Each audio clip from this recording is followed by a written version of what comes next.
Hello student, स्वागत है आपका स्टडी पॉइंट बाय विपिन में। तो देखो बच्चों, लास्ट क्लास में मैंने एक्सरसाइज 4.2 पूरी सॉल्व कराई थी। उसमें हमारी गुणनखंड विधि थी। ठीक है बच्चों, 4.3 एक्सरसाइज हट गई है इस साल पेपर में, वो नहीं आएगी। वो उसमें हमारी पूर्ण वर्ग विधि थी और द्विघाती सूत्र था, जिसे दराचार सूत्र बोलते हैं। वो हमारी 4.3 इस साल एक्सरसाइज वो हट गई है। 4.4 आएगी। ठीक है, 4.4 आएगी, 4.2 और 4.1। ठीक है, चार इस साल बच्चों 4.2 में से और 4.4 में से 100% क्वेश्चन आएंगे।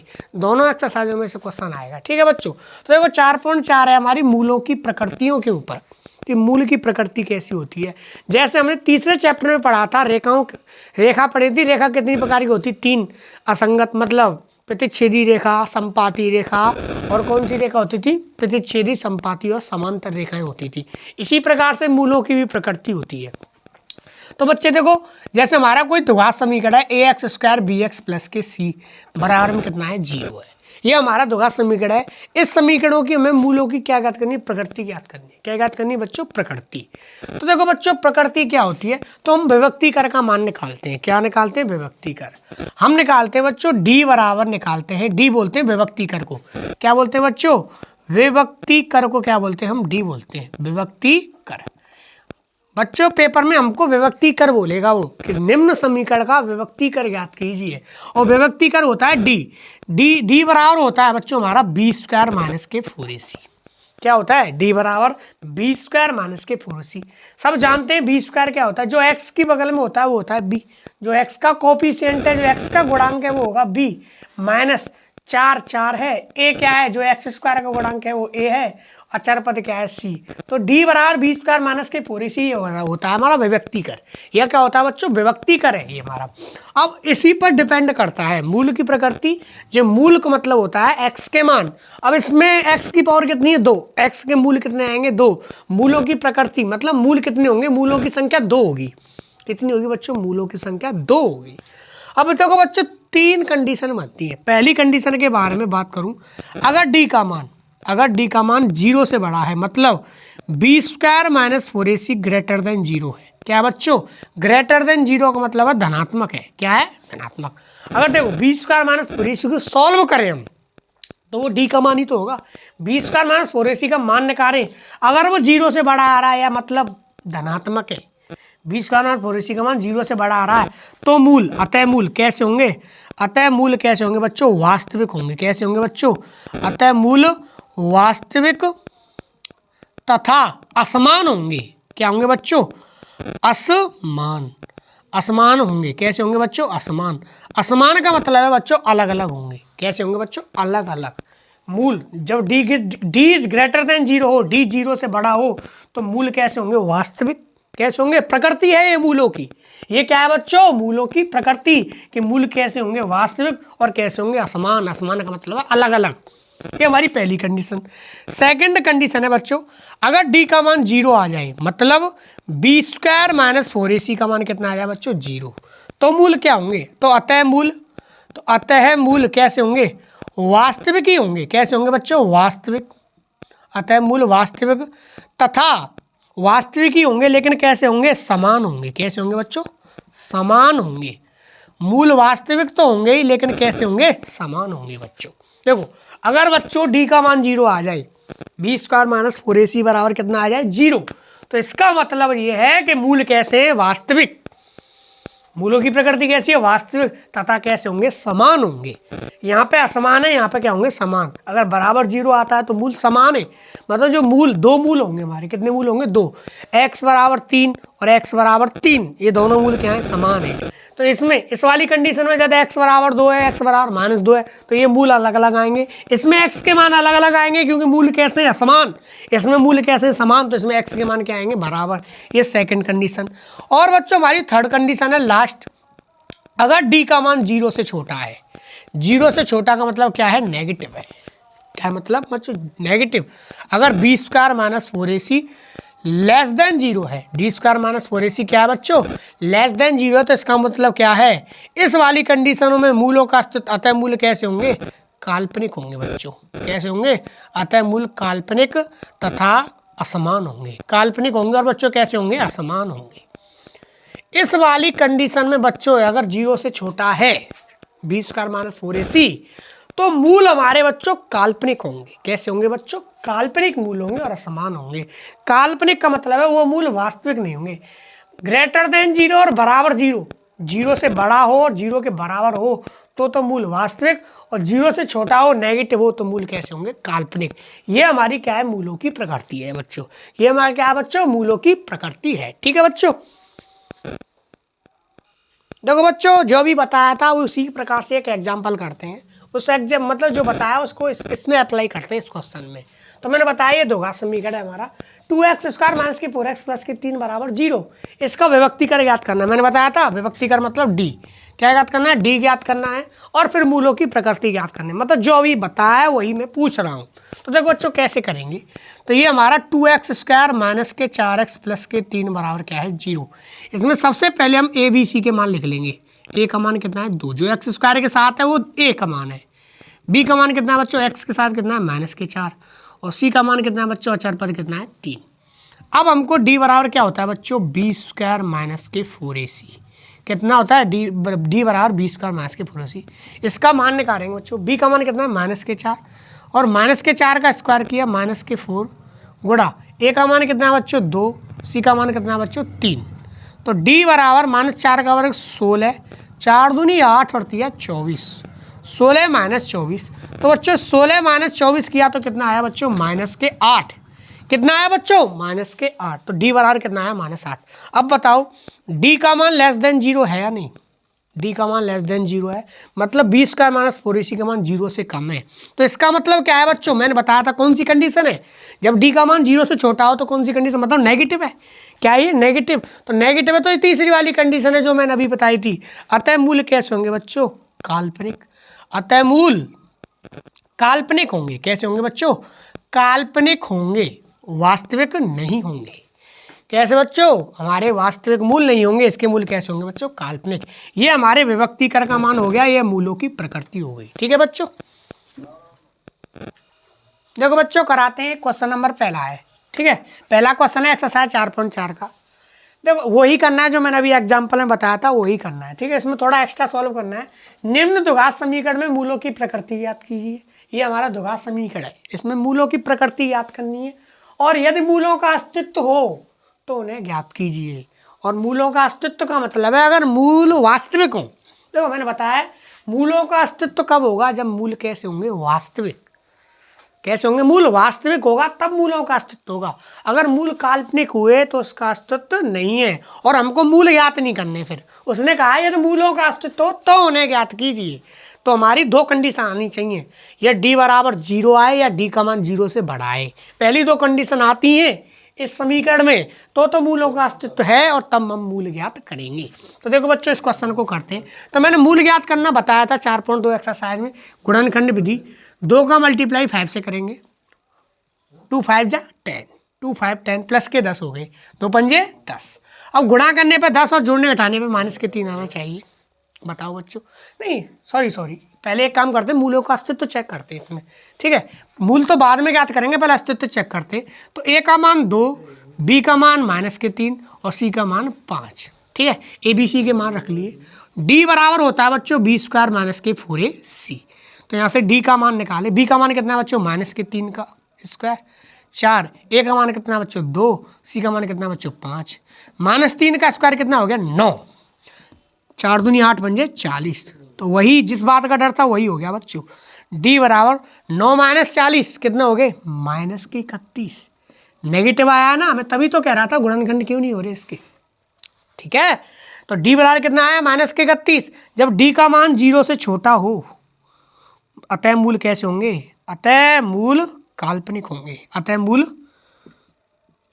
काल्पनिक होंगे तथा अतः मूल काल्पनिक होंगे तथा मूलों का अस्तित्व नहीं है।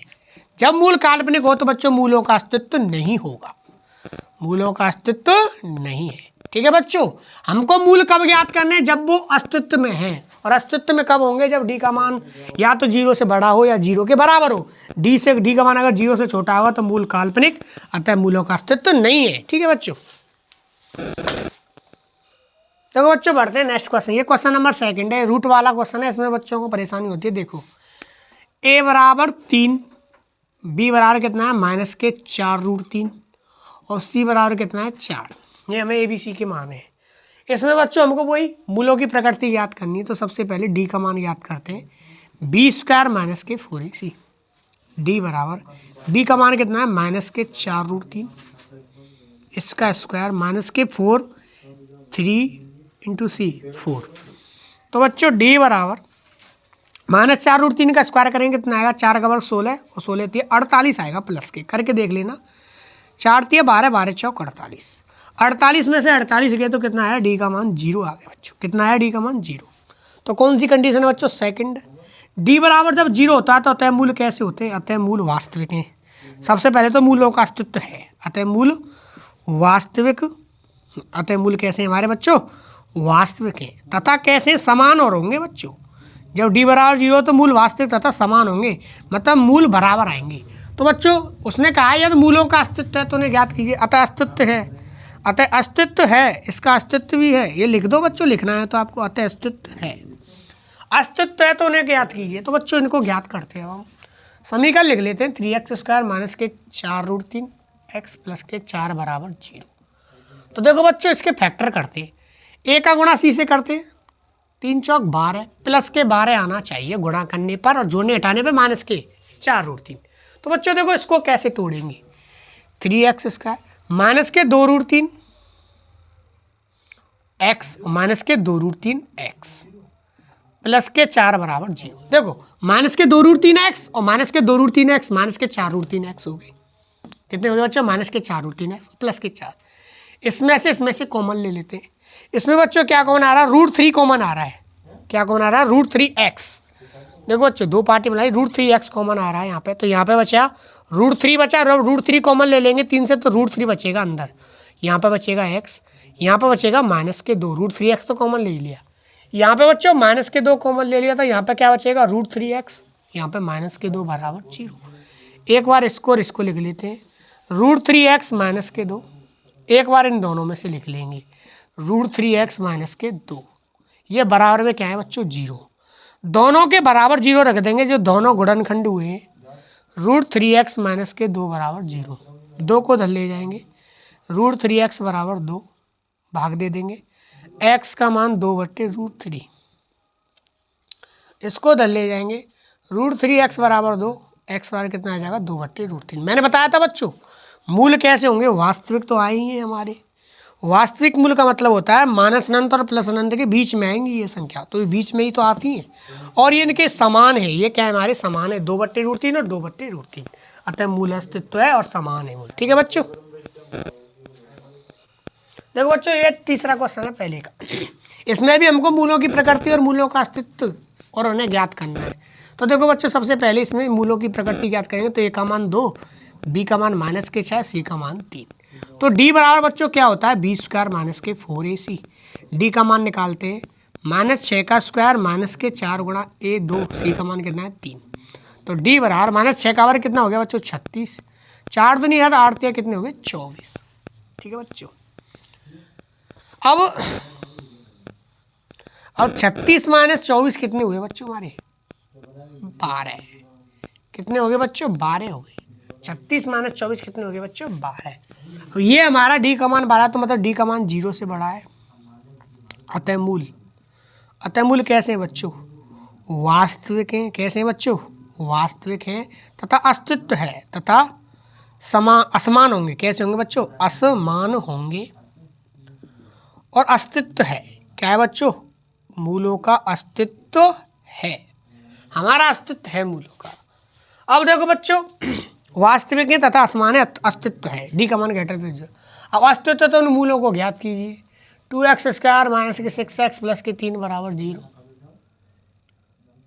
2 3 कितने हो गए बच्चों 6 प्लस के 6। तो बच्चों करो गुणनखंड, प्लस के 6 आने चाहिए। बताओ गुणा करने पे 6, जोड़ने घटाने पे माइनस के 6 बचना चाहिए, गुणा करने पे 6। तो कैसे करेंगे, 6 एकन 6 कितने बच्चों 6 एकन 6 तो नहीं। देखो बच्चों इसमें शायद कुछ प्रॉब्लम हो रही है क्या,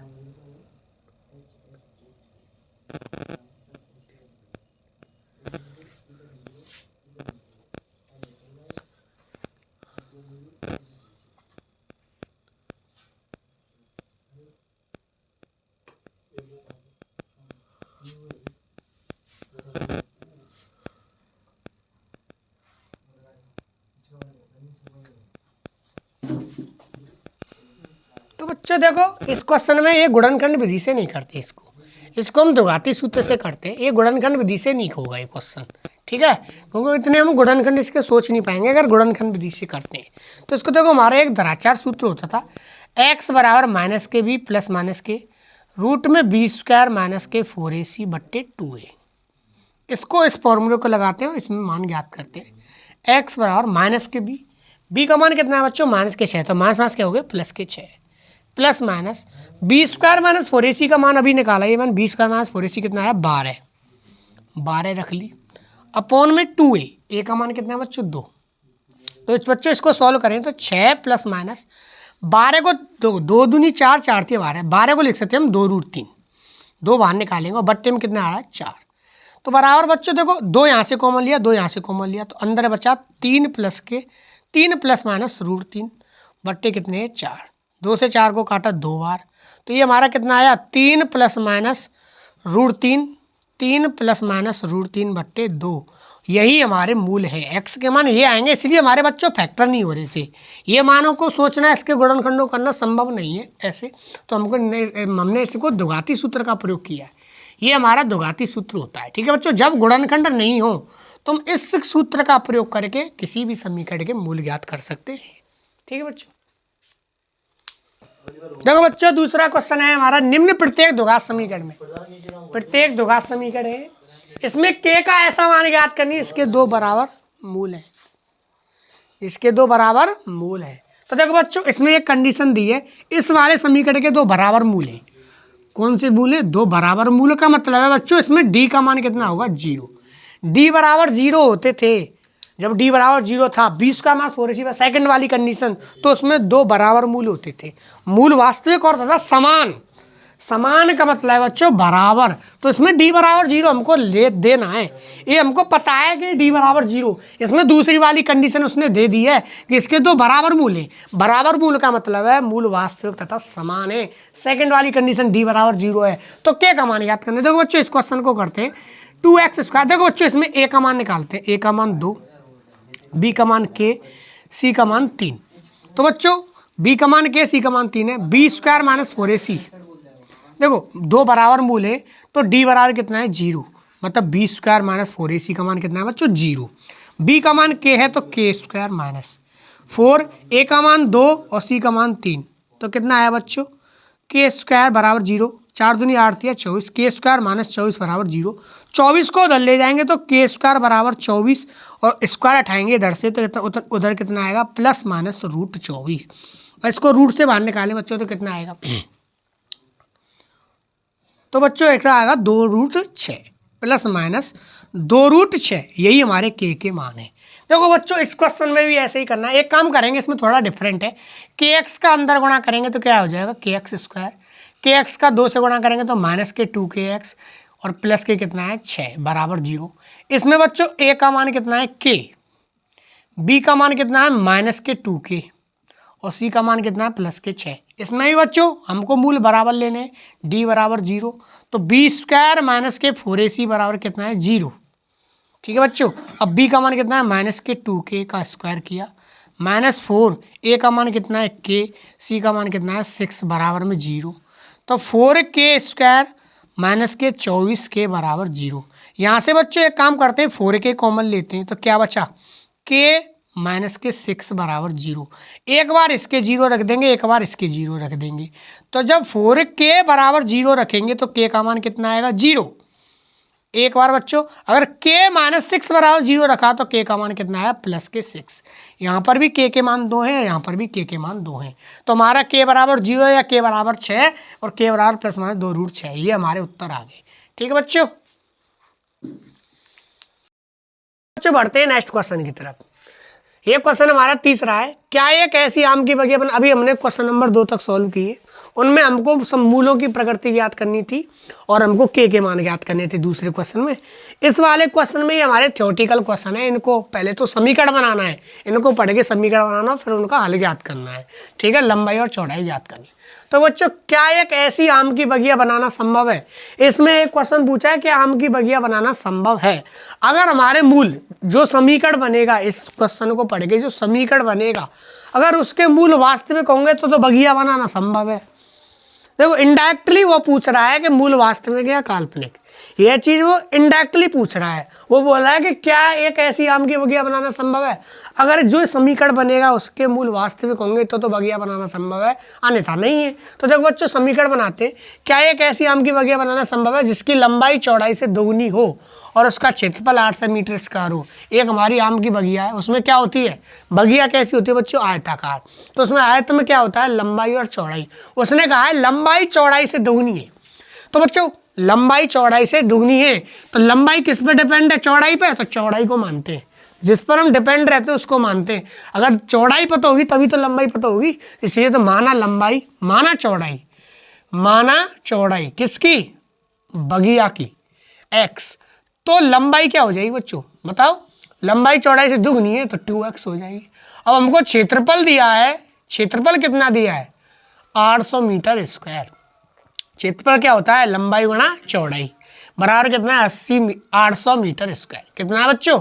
800 मीटर स्क्वायर। ये हमको क्षेत्रफल दिया है किसका? आम की बगिया का। तो लंबाई गुणा चौड़ाई बराबर क्या होता है? क्षेत्रफल ही तो होता है। तो क्षेत्रफल लंबाई गुणा चौड़ाई कितना दिया? 8 से। लंबाई कितनी है हमारी? 2x। चौड़ाई कितनी है हमारी? x। तो 2x गुणा x बराबर 800। तो ये कितना हो गया? 2x स्क्वायर बराबर 800। 2 से 800 कितनी बार गया? 400 बार। तो बच्चों यहाँ से स्क्वायर उठाएंगे, उधर वर्गमूल आएगा। x बराबर प्लस माइनस रूट 4 से। कितना बच्चों? रूट 4 से। अगर हम यहाँ से बच्चों x का मान निकालें तो प्लस माइनस के कितना आएगा? 20। तो x का मान अगर प्लस के 20 लें तो ये हमारी बच्चों क्या मानी थी हमने? चौड़ाई x 20 आ गई। तो लंबाई कितनी हो जाएगी? 2 गुणा 20। तो लंबाई हो जाएगी हमारी 40 और चौड़ाई कितनी आएगी हमारी बच्चों? 20। ठीक है, तो सिंपल क्वेश्चन था। हमको बच्चों बस चौड़ाई x होगी तो लंबाई कितनी हो जाएगी? 2x। क्षेत्रफल कितना? 8 है। तो क्षेत्रफल क्या होता है आयत का? लंबाई गुणा चौड़ाई। तो लंबाई कितनी? 2x। चौड़ाई यहाँ पर रख के हमने x का मान निकाला और यहाँ पर रखा था, तो हमको लंबाई और क्या ज्ञात हो गई? चौड़ाई हमको ज्ञात करनी थी। देखो बच्चों बढ़ते हैं नेक्स्ट क्वेश्चन की तरफ। ये हमारा क्वेश्चन नंबर 4 है। क्या निम्न स्थिति संभव है?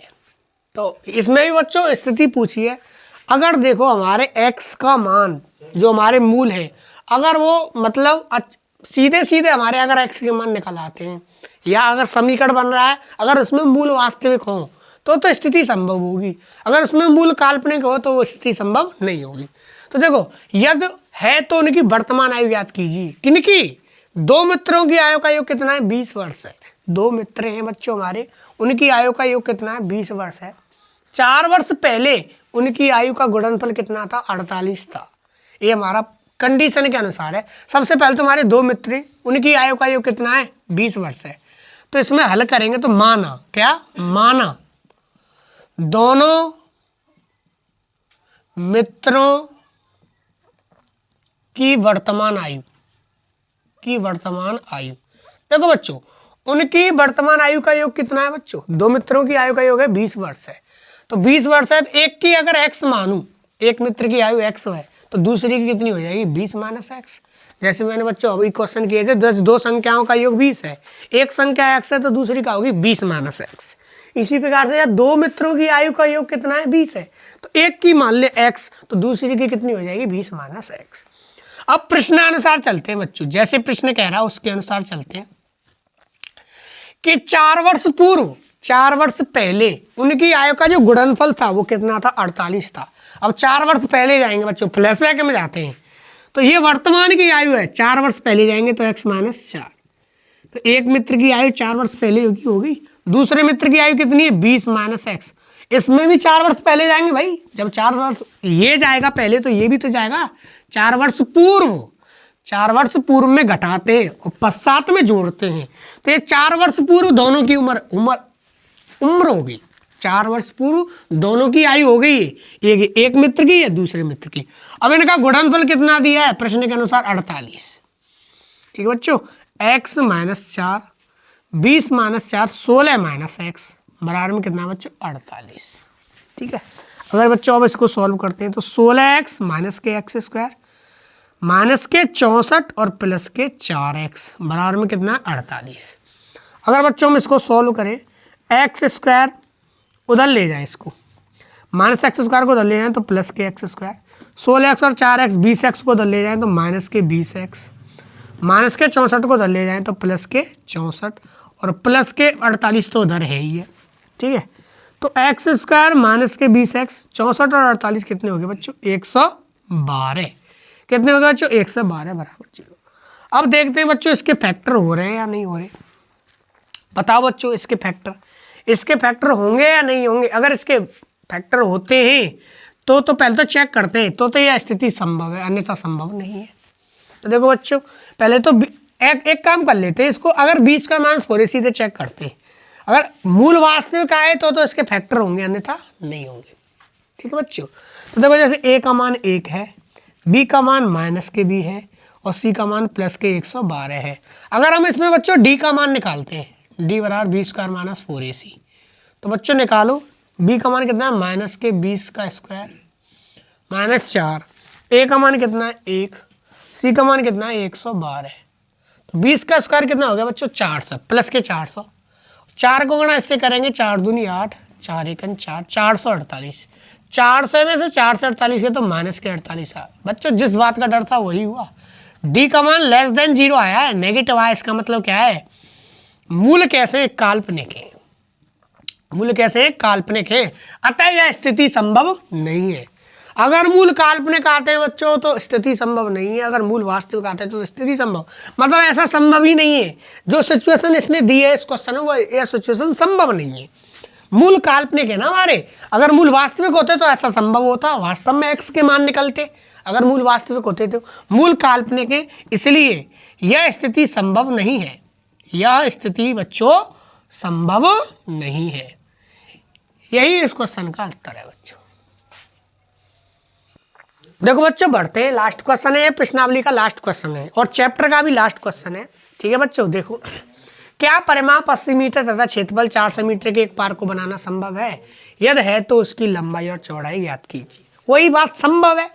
संभव का मतलब है अगर उसके मूल वास्तविक हो या x के मान सीधे सीधे निकल आए, सीधे सीधे निकल आए, कोई दिक्कत नहीं आए x के मान निकालने में, तो मतलब इसका मतलब है संभव है, अन्यथा संभव नहीं है। तो देखो बच्चों हमारा एक पार्क है, पार्क बच्चों हमारा आयताकार होता है, उसका परिमाप कितना दे रखा है, आयत का परिमाप कितना दे रखा है 80 मीटर, और क्षेत्रफल कितना है किसका, पार्क का। पार्क क्या है, आयत। पार्क क्या है, एक तरीका का आयत है पार्क, 400 मीटर स्क्वायर। पार्क को बनाना संभव है, यदि है तो उसकी लंबाई और चौड़ाई ज्ञात कीजिए। वैसे मान लेता हूं मैं से, जैसे माना लंबाई, जैसे माना लंबाई x और चौड़ाई y। ठीक है बच्चों, अब हमको परिमाप दिया है 80, तो आयत का परिमाप क्या होता है 2 गुणा लंबाई प्लस चौड़ाई, होता नहीं होता बच्चों, 2 गुणा लंबाई प्लस चौड़ाई। कितना दिया है 80, 2 से 80 को काटा कितना आया 40, तो x प्लस वाई बराबर कितना आ गया बच्चों 40। यहाँ से मैं बच्चों y का मान निकालता हूँ, तो y का मान कितना आएगा 40 माइनस x। इसको मैं समीकरण नंबर फर्स्ट मान लेता हूँ, मैं बताऊंगा बच्चों ये मैं क्यों कर रहा हूँ। ठीक है, देखो आयत का परिमाप दिया है हमको 80, आयत का परिमाप होता है 2 गुणा लंबाई प्लस चौड़ाई बराबर 80, 2 से 80 40 बार गया, यहाँ से मैंने y का मान निकाल लिया टेम्परेरी। ठीक है, अब देखो क्षेत्रफल कितना है 400 है, क्षेत्रफल कितना होता है x इंटू वाई, लंबाई गुणा चौड़ाई बराबर कितना है 400। लंबाई कितनी है हमारी x, अब देखो y का मान मैं ये रख दूँ 40 माइनस x रख दूँ, y की जगह मैं रख दूँ 40 माइनस x, जिससे फलन x और x में ही हो जाएगा। ये बराबर में क्या है हमारा 400, बराबर में क्या है 400। देखो एक्स वाई क्षेत्रफल कितना है 400, x इंटू वाई बराबर 400, x की जगह x है, y की जगह मैंने बच्चों रख दी 40 माइनस x, इसलिए मैंने ये y बराबर निकाला था, क्योंकि ये x में हो गया। अब x का अंदर गुणा कर देंगे 40x माइनस के x स्क्वायर बराबर 400, इसको पक्षांतर करते उधर ले जाए, एक्स स्क्वायर प्लस के 40x माइनस के और प्लस के 400 तो है ही उधर बराबर में 0। अब बच्चों देखो इसके गुणनखंड करते हैं, इजी है, माइनस के 20x और माइनस के 20x प्लस के 400 बराबर 0। ठीक है बच्चों, एक्स स्क्वायर माइनस के 20 और माइनस के 20 माइनस के 40 और माइनस 20 और माइनस 20 का गुणा करेंगे तो कितना आएगा 4 से। एक पार्टी दूसरी पार्टी, इसमें से बच्चों एक्स कॉमन लेते हैं तो वो एक्स माइनस के 20, इसमें से बच्चों माइनस 20 कॉमन लेंगे तो भी कितना आएगा एक्स माइनस के 20 बराबर 0। एक एक्स माइनस के 20 लिख लेंगे यहाँ पे और एक इन दोनों में से ले लेंगे एक्स माइनस के 20 बराबर में 0। तो यहाँ से बच्चों एक्स का मान 20, यहाँ पर भी एक्स का मान कितना आएगा 20 आएगा। कितना आएगा 20। जब एक्स बराबर 20 है तो देखो यहाँ से y का मान निकाले तो y बराबर क्या है 40 माइनस एक्स, तो y बराबर 40 माइनस 20, तो y का मान भी कितना है बच्चों 20। मतलब इसमें तो लंबाई और चौड़ाई समान लेनी पड़ेगी। लंबाई कितनी है 20, चौड़ाई कितनी 20, x और y दोनों 20 आ रही है तो और 20 गुणा 20 किया तो कितना आएगा 4 से, क्योंकि लंबाई गुणा चौड़ाई क्षेत्रफल तो होता है, तो 20 गुणा 20 करेंगे तो 4 से। मतलब उत्तर सही है हमारे, इसका मतलब ये है। मतलब x का मान भी 20 आया, y का मान भी क्या है 20। तो मतलब ऐसा पार्क बनाना हमारा संभव है। इसका मतलब क्या है x और y के मान निकल आए तो इसका मतलब हमारा पार्क बनाना संभव है। ठीक है बच्चों, ये हमारा क्वेश्चन नंबर 5 था। ठीक है, ये लास्ट क्वेश्चन था। इसी के साथ हमारी प्रश्नावली हुई खत्म। ठीक है, और चैप्टर भी खत्म हुआ। नेक्स्ट क्लास में हम अगला चैप्टर स्टार्ट करेंगे। ठीक है, तो आप बच्चों अगर वीडियो पसंद आई हो तो वीडियो को लाइक करें, कमेंट करें, शेयर करें और चैनल को सब्सक्राइब करें। धन्यवाद।